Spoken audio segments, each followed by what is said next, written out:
성경 말씀 시편 119편 73절부터 96절입니다. 주의 손이 나를 만들고 세우셨사오니 내가 깨달아 주의 계명을 배우게 하소서. 주를 경외하는 자들이 나를 보고 기뻐하는 것은 내가 주의 말씀을 바라는 까닭이니이다. 여호와여, 내가 알거니와 주의 심판은 의로우시고 주께서 나를 괴롭게 하시는 성실하심 때문이니이다. 구하오니 주의 종에게 하신 말씀대로 주의 인자하심이 나의 위안이 되게 하시며 주의 긍휼이 여기심이 내게 임하사 내가 살게 하소서.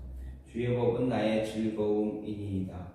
교만한 자들이 거짓으로 나를 엎드렸으니 그들이 수치를 당하게 하소서. 나는 주의 법도를 작은 소리로 읊조리이다. 주를 경외하는 자들이 내게 돌아오게 하소서. 그리하시면 그들이 주의 증거들을 알리이다. 내 마음으로 주의 율례들에 완전하게 하사 내가 수치를 당하지 아니하게 하소서. 나의 영혼이 주의 구원을 사모하기에 피곤하오나 나는 주의 말씀을 바라나이다. 나의 말이 주께서 언제나 나를 안위하실까 하면서 내 눈이 주의 말씀을 바라기에 피곤하나이다. 내가 연기 속에 가죽 부대같이 되었으나 주의 율례들을 잊지 아니하나이다. 주의 종의 날이 얼마나 되나이까? 나를 핍박하는 자들을 주께서 언제나 심판하시리이까? 주의 법을 따르지 아니하는 교만한 자들이 나를 해하려고 웅덩이를 팠나이다. 주의 모든 계명들은 신실하니이다. 그들이 이유 없이 나를 핍박하오니 나를 도우소서. 그들이 나를 세상에서 거의 멸하였으나 나는 주의 법도들을 버리지 아니하였사오니 주의 인자하심을 따라 나를 살아나게 하소서. 그리하시면 주의 입의 교훈들을 내가 지키리이다. 여호와여, 주의 말씀은 영원히 하늘에 굳게 섰사오며 주의 성실하심은 대대에 이르나이다. 주께서 땅을 세우셨으므로 땅이 항상 있사오니 천지가 주의 규례들로 오늘까지 있음은 만물이 주의 종이 된 까닭이니이다. 주의 법이 나의 즐거움이 되지 아니하였다면 내가 내 고난 중에 멸망하였으리이다. 내가 주의 법도들을 영원히 잊지 아니하오니 주께서 이것들 때문에 나를 살게 하심이니이다. 나는 주의 것이오니 나를 구원하소서. 내가 주의 법도들만을 찾았나이다. 악인들이 나를 멸하려고 엿보오나 나는 주의 증거들만 생각하겠나이다. 내가 보니 모든 완전한 것이 다 끝이 있어도 주의 계명들은 심히 넓으니이다. 아멘. 오늘 말씀 시편 119편 73절부터 96절입니다. 시편 119편은 하나님의 계시 곧 하나님의 말씀과 법을 향한 그런 찬탄과 말씀에 대한 사랑, 순복의 열정, 말씀에 의지한 구원의 간구를 히브리어 알파벳의 순서에 따라서 22중으로 연결하고 있습니다. 특히 이를 히브리어 알파벳 순서대로 22중으로 열거하는 것은 하나님 말씀에 대한 온전하고도 전적인 순복의 열정을 나타내는 것이다 할 수가 있습니다. 그런데 이 시편 119편은 매 연마다 하나님의 말씀과 법을 향한 찬탄과 말씀에 대한 사랑과 순복의 열정, 그리고 말씀에 의지한 구원의 간구를 반복하고 있습니다. 그렇지만 그 창조의 주안점에 따라서 다시 8문단으로 구분해 볼 수가 있습니다. 먼저 1절부터 16절은 복과 행실의 기준인 말씀을 향한 사모와 순복의 열정이고 17절부터 48절은 말씀을 사모하는 자가 말씀에 의지하여 올리는 간구들이며 49절부터 72절은 나그네 길의 고난 중에도 변치 않는 말씀의 사랑의 열정이며 오늘 말씀인 73절부터 96절은 말씀을 신뢰하는 자가 올리는 말씀의 실현으로서의 구원간구의 내용이고, 97절부터 120절은 명철과 회락의 원천이요 심판의 기준인 말씀 사랑의 열정입니다. 그리고 121절부터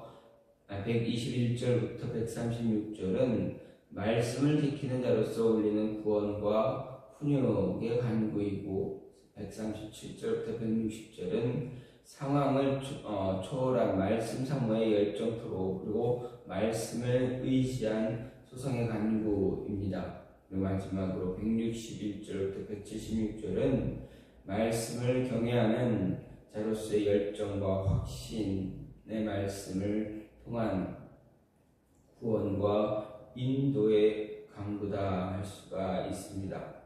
이런 가운데 오늘 말씀 73절부터 96절 이 말씀은 8개의 문단 중 4번째 문단이고, 말씀에 근거한 구원의 간구라는 동일한 주제의 문단 중 2번째 해당하는 그러한 문단입니다. 전체 22연 가운데 10부터 10번째부터 12번째 연에 해당하는 부분입니다.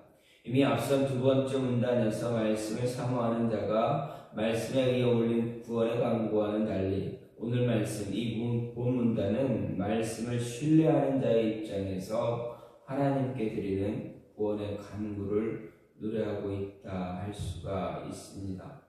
이런 말씀을 통해서, 이런 모습을 통해서 오늘 말씀을 통해 생각할 수 있는 것은, 먼저 말씀은 인생의 가장 확실한 지침서다라는 것입니다. 73절을 보면 주의 손이 나를 만들고 세우셨사오니 나로 깨닫게 하사 주의 계명을 배우게 하소서라고 말하고 있습니다. 여기서 시인은 하나님께서 그 자신을 만들고 세우셨다 말하고 있습니다.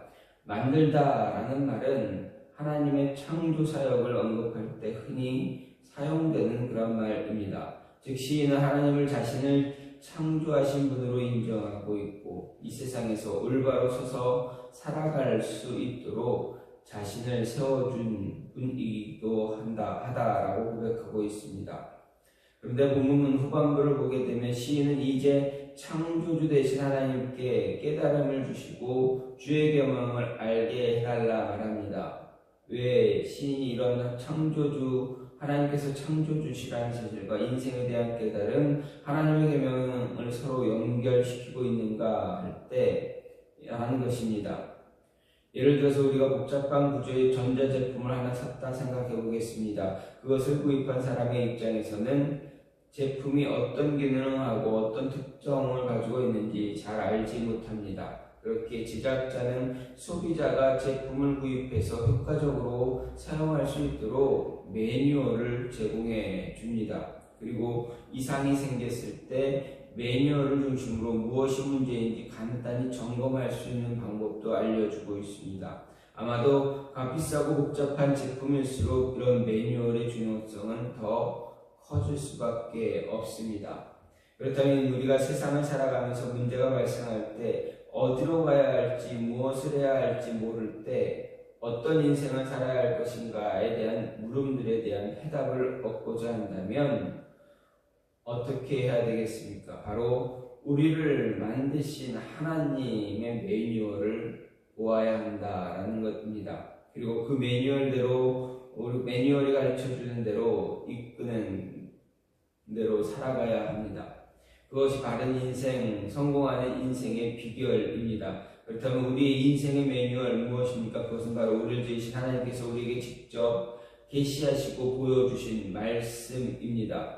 어떻게 살아야 망가지지 않고 잘못된 인생을 살아가지 않을 것인가, 그리고 삶다운 삶을 살 수 있는가, 가치 있고 합당한 삶을 살아갈 수 있는가는 성경이 우리에게 잘 이야기해주고 있습니다. 그렇기에 잠언 기자는 대저명령은 등불이요 복음 빛이요 훈계의 책망은 곧 생명의 길이라고 말합니다. 하나님의 말씀은 우리에게 있어도 되고 없어도 되는 그런 선택사항이 아닙니다. 우리에게 없어서는 안 될 삶의 필수 지침서다라는 것입니다. 우리의 삶을 행불행을 결정질 수 있는 필수 불가결한 그런 요소입니다. 따라서 우리의 창조자 되신 하나님을 기억하고 우리에게 참된 지침이며 등불이고 빛이 되는 그 말씀을 늘 가까이 할 수 있어야 한다라는 것입니다. 그 말씀을 끊임없이 배우고 그 말씀 따라 살아가야 합니다. 또 한 가지는 올바른 지식에서 올바른 행동이 나온다라는 말씀입니다. 80절 말씀을 보면 내 마음으로 주의 율례를 완전하게 하사 나를 수치를 당하지 않게 하소서 이렇게 시인은 말합니다. 여기서 완전케라는 말은 순전한, 갈라지지 않는 이라는 뜻을 가지고 있습니다. 그렇게 볼 때 율례 완전하게 해달라라는 말은 주의 율례를 온전히 알고 깨달을 수 있는 자가 되게 해달라라는 말과 주의 율례를 온전히 지켜 행할 수 있는 자 되게 해달라라는 두 가지 의미를 생각해 볼 수가 있습니다. 사실 온전히 아는 것과 행하는 것은 각각 그 자체만으로도 우리 신앙의 전부라 해도 과언이 아닙니다. 매우 중요합니다. 그런데 이 두 가지는 결코 서로 떼어놓고 생각할 수 있는 것 아닙니다. 왜냐하면 우리가 무엇인가를 온전히 행한다는 말은 이미 온전히 알고 깨달았다라는 사실을 전제로 하고 있습니다. 그렇게 볼 때 온전한 암과 깨달음이 선행되지 않으면 행하는 것 또한 온전해질 수 없게 된다라는 사실을 알 수가 있습니다. 그래서 하나님은 이스라엘 백성들에게 그들이 자신이 하나님의 말씀을 가르침을 받을 뿐만 아니라 자녀들에게도 가르치고 어디서든 하나님 말씀을 나누어야 할 것을 교훈하신 것입니다. 이는 하나님의 말씀으로 가르침을 받을 때 그들과 그들의 후손들이 하나님의 뜻에 순종하며 살 것이기 때문입니다. 하지만 이스라엘을 이런 하나님의 명령을 소홀히 여기고 간과하기 일쑤였습니다. 이런 잘못된 태도는 심지어 그들이 모세에게 이 명령을 받은 지 얼마 되지도 않은 시점에서부터 발생했습니다. 사사기를 보십시오. 사사기 기자는 여호수아 즉 모세의 뒤를 이어 이스라엘을 이끌어 가나안 땅을 기업으로 차지하게 했던 지도자가 죽은 직후 이스라엘의 현실에 대해 다음과 같이 말합니다. 그 세대 사람도 다 그 열조에게로 돌아갔고 그 후에 일어난 다른 세대는 여호와를 알지 못하며 여호와께서 이스라엘을 위하여 행하신 일도 알지 못했다라고 말합니다. 그런데 여기서 다른 세대는 출애굽 2세대입니다. 출애굽 2세대를 지난 3세대라고 할 수가 있겠지만 주로 출애굽 2세대를 생각해 볼 수가 있습니다. 그런데 생각해 보십시오. 이 출애굽 2세대는 광야에서 함께 광야의 길을 걸었던 세대들입니다. 광야의 세대, 광야에서 그 광야길을 함께 걸었던 그 세대들은 하나님의 인도하심, 하나님의 은혜 분명 경험했을 것입니다. 그럼에도 불구하고 하나님을 알지 못했다라는 것입니다. 그러다 보니 어떻게 됩니까? 3세대는 가나안에 들어가서 태어난 세대들은 더 하나님을 알 수가 없게 되었다는 것입니다. 과거 이스라엘을 향해 하나님이 그토록 강하게 당부하신 가르침을 이스라엘이 멸시했다라는 이야기입니다. 그들은 하나님의 은혜와 사랑을 나누기를 잊어버렸고 후손들에게 하나님의 말씀 전해야 되는 사명을 망각해 버렸습니다. 그래서 그들 이후 세대는 하나님의 행하신 일도 알지 못하게 된 것입니다.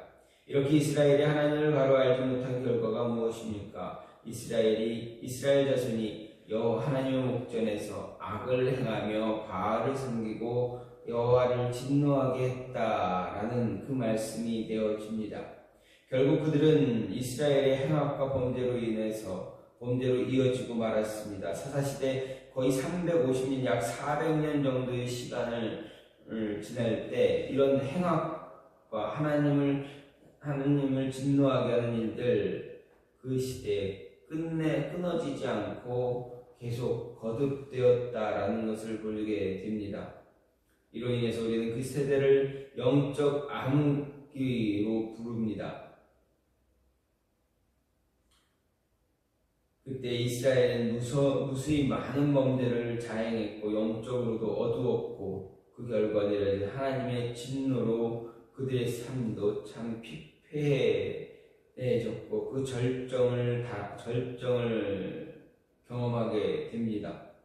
이들이 이렇게 어두운 가운데, 혼돈 가운데, 죄 가운데, 그리고 하나님의 진노 가운데 살아야 했던 이유 무엇입니까? 수백 년이 넘는 동안 영적 악순환이라는 그런 깊은 고랑에 빠졌던 가장 큰 원인 무엇인가? 바로 하나님께서 베푸시고 주신 은혜로운 말씀을 버렸기 때문입니다. 귀하고 소중한 말씀을 자손들에게 가르치고 전수하는 그 모습을 중단했기 때문입니다.